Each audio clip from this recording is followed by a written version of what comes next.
Bien.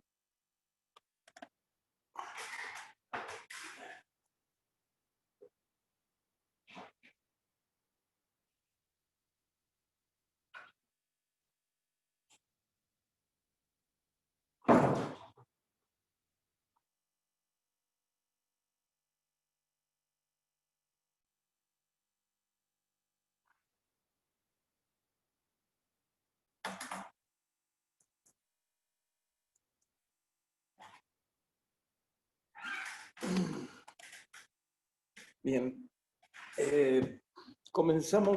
Continuamos, más bien digo, con la clase de física aplicada que habíamos dejado. Habíamos visto la ley de los gases ideales, habíamos visto la ley de Boyle-Mariotte, ley de Charles-Gay-Lussac, la ley de Charles y la ley de los volúmenes. Bueno, cómo se comportaban básicamente los gases ideales, aquellos gases en que no tenían otra variable más que la presión, el volumen y la temperatura, manteniéndose estos parámetros relacionados en forma constante. Bueno, eso es lo que esta idealización de los gases no es tan correcta. Y lo veíamos en la teoría cinética de los gases cuando analizábamos la ecuación de Van der Waals, que aparecía ya una serie de factores dentro de una ecuación un poco más compleja, ¿sí? Que es la ecuación del estado del gas ideal, del gas real, con factores que tienen en cuenta la variabilidad del volumen en función del número de mols que tiene, el volumen del recipiente y el intersticio de espacio dejado por las moléculas que ya no pueden ser ocupados, restando el volumen de esa manera. B menos B menor. ¿Sí? Bueno, veamos un poquito más. Sigamos ahondando en la teoría de los gases. Transformaciones de fase. A temperaturas bajas, dice, a la que el movimiento molecular se hace menor, y las presiones altas o volúmenes reducidos que distinguen el espacio entre las moléculas, disminuyen, el espacio entre las moléculas de gas pasan a ser influidas por la fuerza de atracción de otras moléculas.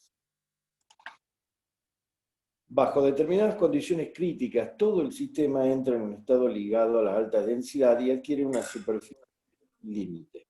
Esto implica la entrada en el estado líquido. Así es, cuando tenemos mucha, pero mucha presión, un dado volumen, se cumplen ciertas condiciones, hay un cambio de fase. Fase gaseoso a líquido, o sea, estado sólido, líquido o gaseoso, son los tres estados. Puede haber un pasaje directo o no, pero hay cambio de estado, de gas a líquido, de gas a sólido. El proceso se conoce como transición de fase o cambio de estado. La ecuación de Van der Waals permite estas transiciones de fase y también describe una región de coexistencia entre ambas fases que termina en un punto crítico, por encima del cual no existen diferencias físicas entre estados gaseoso y líquido. Estos fenómenos coinciden con las observaciones experimentales. En la práctica se emplean ecuaciones más complejas que la ecuación de Van der Waals. ¿Qué es el punto crítico? En física, el punto crítico es el punto de temperatura o presión que corresponde a un cambio de estado físico de una sustancia. Durante el enfriamiento de una aleación metálica, el punto crítico se alcanza a la temperatura en que se produce una reorganización molecular que da lugar a una nueva forma de sustancia. Generalmente, esta reorganización se ve acompañada por la absorción o cesión de calor, y esto es lo que más importa o nos importa a nosotros.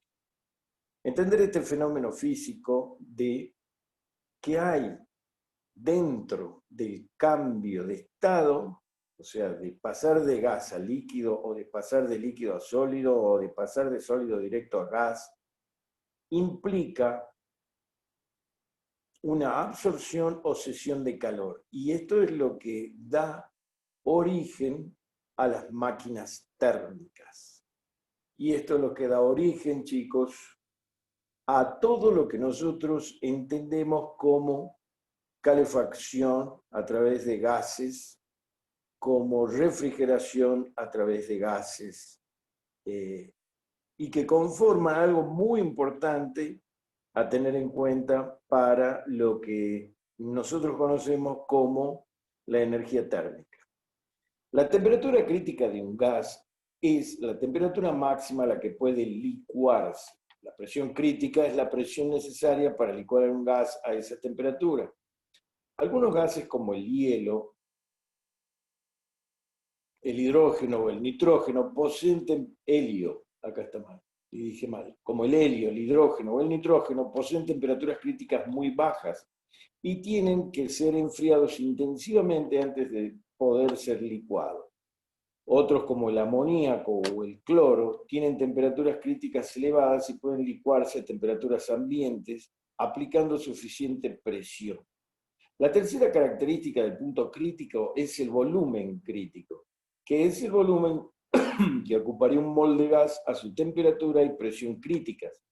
Estas tres cantidades, la temperatura, presión y volúmenes críticos, se denominan conjuntamente constantes críticas de una sustancia. Entonces, hay temperatura, presión y volumen en el cual al cambiar esto puede haber un cambio de estado y por lo tanto dentro del cambio de estado debemos explicar que puede haber una absorción o cesión de calor. Por ejemplo, ¿qué ejemplo le doy yo? Supónganse que yo pretendo 1 litro de agua transformarlo en gas. El agua, la sustancia, pasarla a estado gaseoso. Comienzo a calentar una pava, ¿sí? O una olla abierta, o sea, la presión atmosférica. No varía la presión, tampoco varía el volumen, pero sí varía la temperatura. ¿Qué pasa en este caso? Yo parto de una temperatura, supongamos, de 5 grados, que saco el agua de la red de agua potable de la casa, la vierto en la olla, la pongo al fuego y pongo un medidor de temperatura, lo hago con un medidor a distancia, que me da muy aproximadamente la temperatura del agua. Y vemos que con los primeros minutos comienza a subir la temperatura. De 5 grados a 6, 7, 8, 9, etcétera, etcétera, etcétera, hasta que llega un momento en que empieza ya a emanar vapor de la superficie del agua. En ese momento ya vemos que hay liberación, cambio de fase, está cambiando, parte del agua está cambiando de fase, o sea, está dejando de su estado líquido y pasando a estado gaseoso. Si continuamos aumentando la temperatura del agua en la olla, veremos que empieza a hervir todo el agua. Y ahí nuestro termómetro se duerme en 100 grados centígrados, aproximadamente, por supuesto, en 100 grados centígrados. Y nosotros vemos que sigue quemándose el gas. ¿Sí? Sigue quemándose el gas. Y nos preguntamos, bárbaro, pero ¿por qué no sube la temperatura? Porque en ese momento se está produciendo el cambio de fase de la masa de esa agua que está dentro de la olla. Al ir transformándose, ¿sí?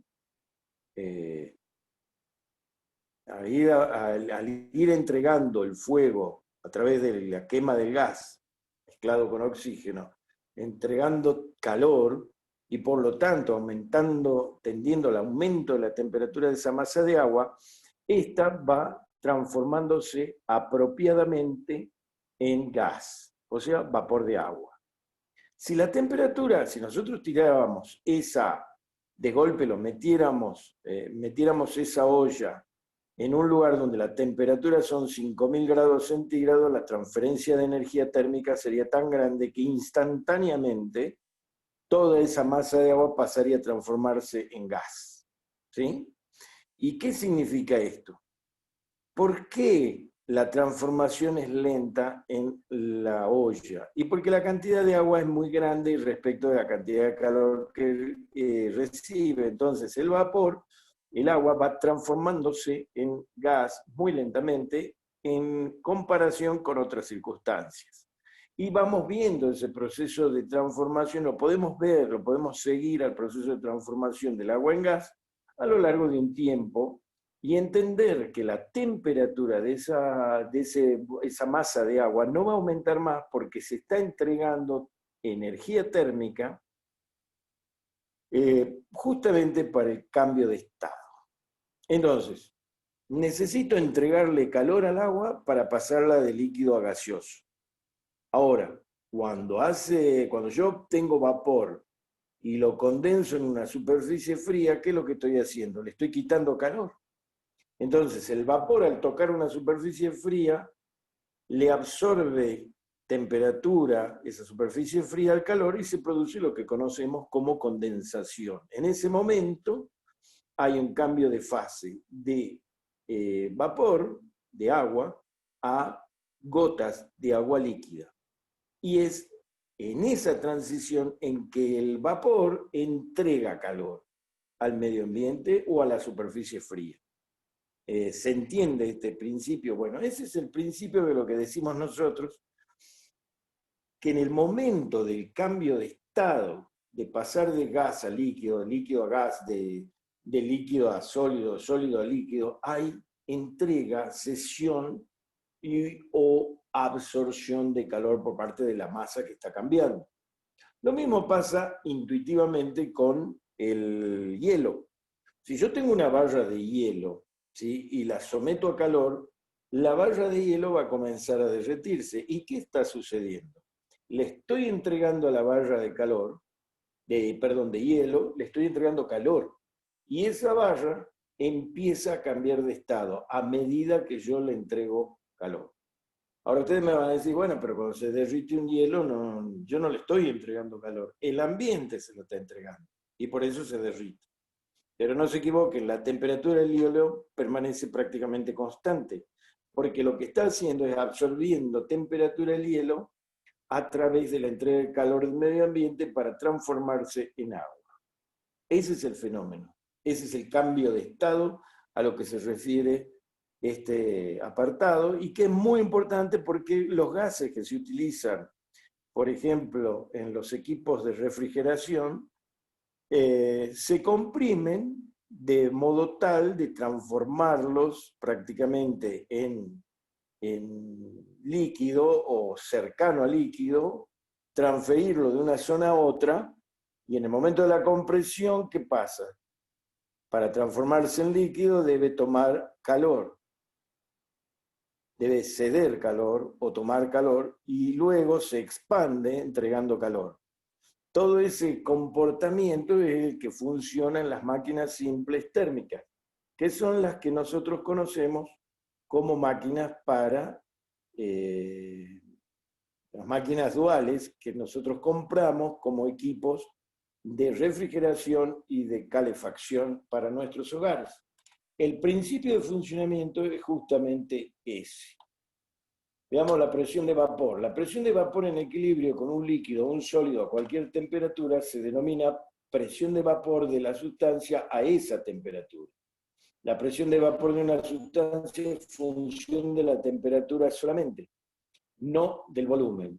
Si un recipiente que contenga líquido y vapor en equilibrio a temperatura constante, la presión no depende de las cantidades relativas de vapor y líquido.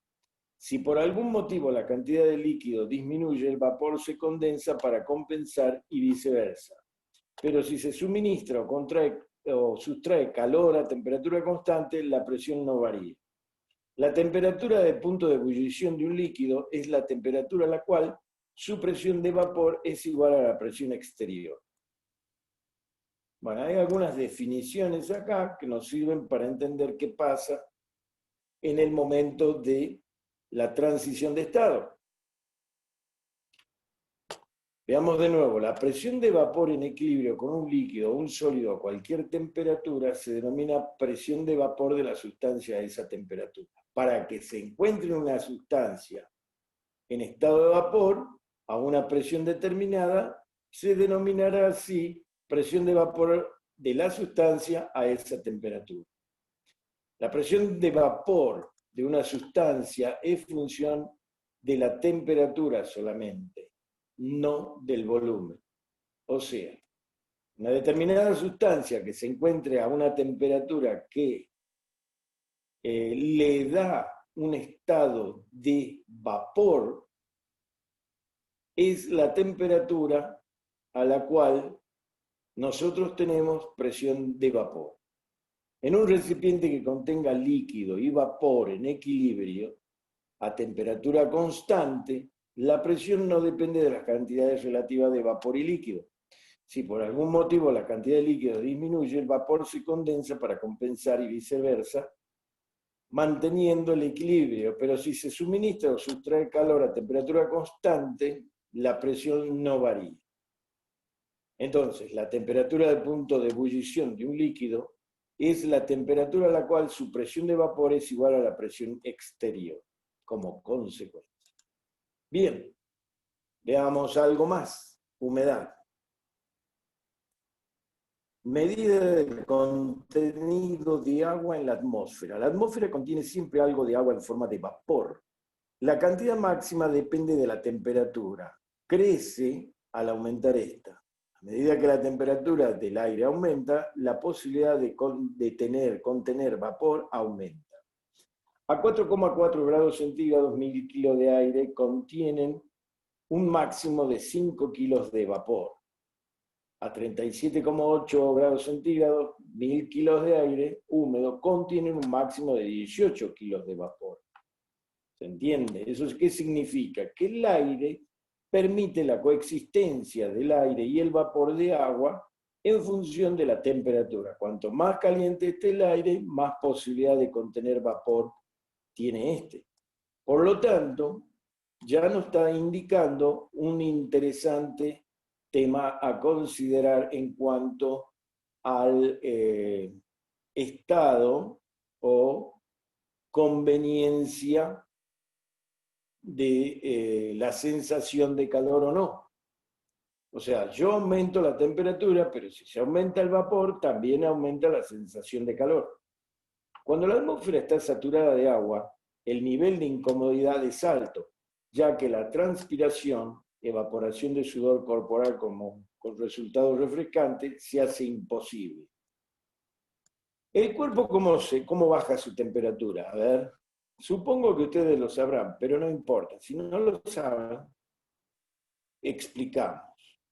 El cuerpo utiliza el fenómeno natural de la evaporación como elemento de sustracción de calor. ¿Por qué? Porque cuando uno se moja por la transpiración y el aire se mueve apenas, uno nota un importante efecto refrescante. ¿Por qué?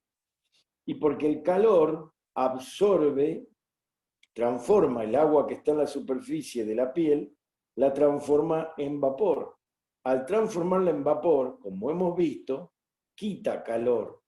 Y al quitar calor, ¿a quién le quita calor? A la piel. Y por eso nuestra sensación es fuertemente refrescante en el momento en que un poco de aire caliente pasa a través de nuestro cuerpo que está sudorizado por el calor. La masa de vapor de agua contenido en un volumen de aire se conoce como humedad absoluta. La masa de vapor de agua contenida en volumen de aire se conoce como masa absoluta y se expresa en kilogramos de agua por metro cúbico de aire seco. ¿Bien? Bien. Los científicos se refieren a estas medidas con gramos de vapor de agua por metro cúbico de aire. La humedad relativa es la razón entre el contenido efectivo de vapor en la atmósfera y la cantidad de vapor que saturaría el aire a la misma temperatura. Humedad relativa, entonces, es la razón entre el contenido efectivo de vapor de la atmósfera, ¿sí?, y la cantidad de vapor que saturaría el aire a la misma temperatura. Si la temperatura atmosférica aumenta y no se producen cambios en el contenido de vapor, la humedad absoluta no varía mientras que la relativa disminuye. Una caída de la temperatura incrementa la humedad relativa produciendo rocío. La humedad se mide en un higrómetro. El índice de temperatura-humedad, índice TH, también llamado índice de incomodidad, expresa con un valor numérico la relación entre la temperatura y la humedad como medida de la comodidad o de la incomodidad. Esta es una de las formas de medir la incomodidad, ¿sí? Se calcula sumando 40 al 72% de la suma de las temperaturas en un termómetro seco y en otro húmedo. Por ejemplo, si la temperatura en el termómetro seco es 40 grados centígrados y en el húmedo 20 grados centígrados, el índice TH será de 76. Cuando el valor es 70, la mayoría de la gente está cómoda. Si el índice es 75, el ambiente se hace más incómodo. Bien, esto es importante porque tiene que ver con el análisis del comportamiento de los gases y su posibilidad de permanecer en la atmósfera, ¿sí? Y su posibilidad de contener o no vapor de agua en el aire. Son todos fenómenos físicos que nos van a ayudar a entender un poco más qué es lo que pasa en los distintos equipos de refrigeración y calefacción. Bien, veamos la termodinámica. La termodinámica es la rama de la física que describe los estados de equilibrio termodinámico a nivel macroscópico. En termodinámica se dice que un sistema se encuentra en estado de equilibrio termodinámico si es capaz de experimentar espontáneamente algún cambio de estado o proceso termodinámico cuando está sometido a unas determinadas condiciones de control. Para ello ha de encontrarse simultáneamente en equilibrio térmico, mecánico y químico. En física, el nivel macroscópico es el nivel de descripción en que la posición y estado físico concreto de las partículas que integran un cuerpo puede ser resumido en una ecuación de estado que solo incluye magnitudes extensivas y magnitudes intensivas promedio. Usualmente, debido al gran tamaño de dicho sistema, pueden despreciarse los efectos cuánticos y puede usarse la física estadística y las leyes de Newton con buena aproximación. Igualmente, la energía total del sistema puede considerarse como una magnitud continua en lugar de como una magnitud cuantizada.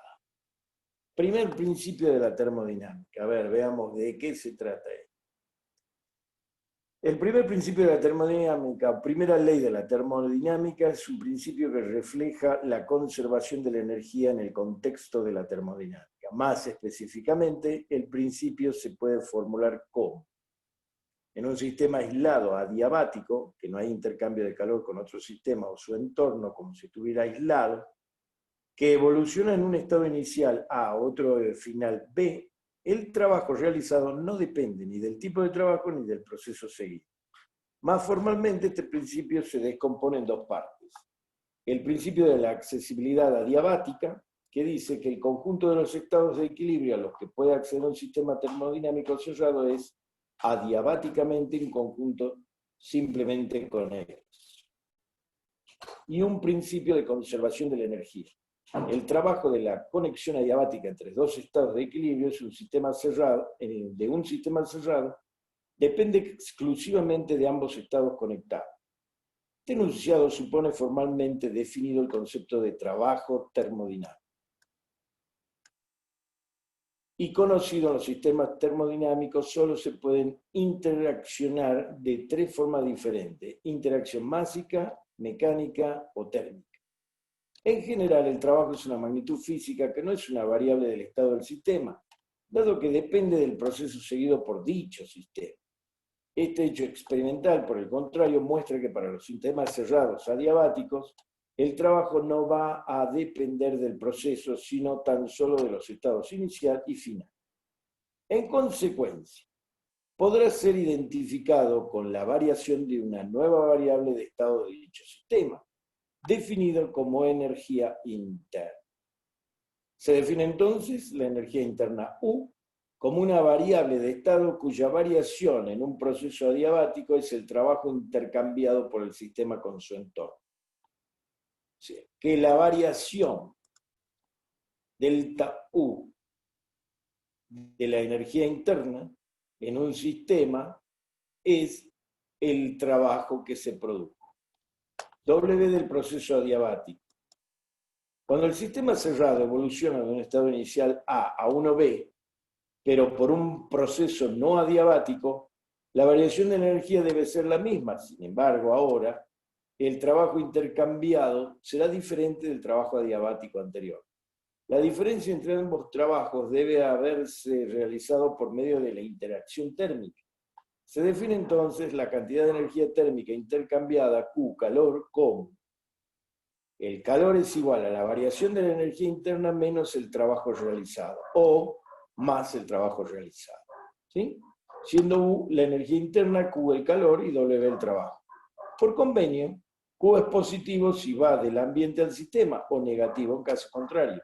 Y W es positivo si es realizado por el sistema y negativo si es realizado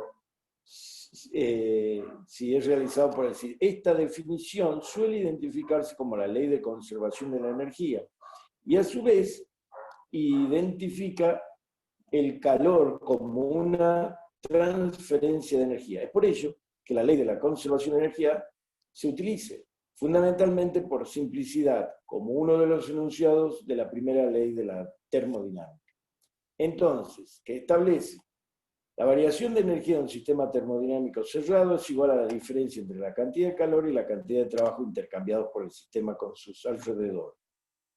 De su forma matemática más sencilla se puede escribir para cualquier sistema cerrado, el cambio de energía interna de un sistema es igual al calor más el trabajo cedido o recibido, como C, donde delta U es la variación de la energía del sistema, Q el calor intercambiado por el sistema a través de unas paredes bien definidas, y W es el trabajo intercambiado por el sistema y sus alrededores. Bien, ahora veamos una cosa. Proceso adiabático. En termodinámica se designa como proceso adiabático a aquel proceso en el cual el sistema termodinámico, generalmente un fluido que realiza un trabajo, no intercambia calor con su entorno. Bueno, cuando nosotros hablamos de proceso adiabático, este ocurre idealmente en un sistema que no intercambia calor con el medio en donde se encuentra. Un proceso adiabático que es además reversible se conoce como proceso isentrópico.